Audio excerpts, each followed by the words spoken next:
Rumor, quítanos o traballo. Non é raro escoitar que as persoas inmigrantes son responsables do paro.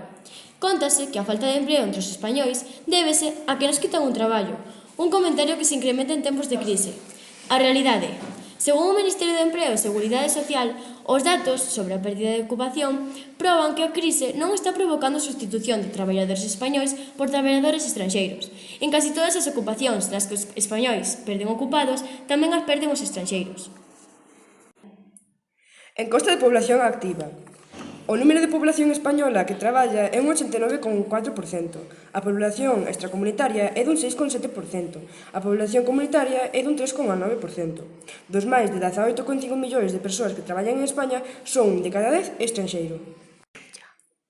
Enfréntase en ocasións ao rechazo dos empleadores e empleadoras polo seu cor de piel, a súa relixión ou a súa forma de vestir. Hai estudios que indican que as persoas inmigrantes cobran a mitad de media que as persoas españolas.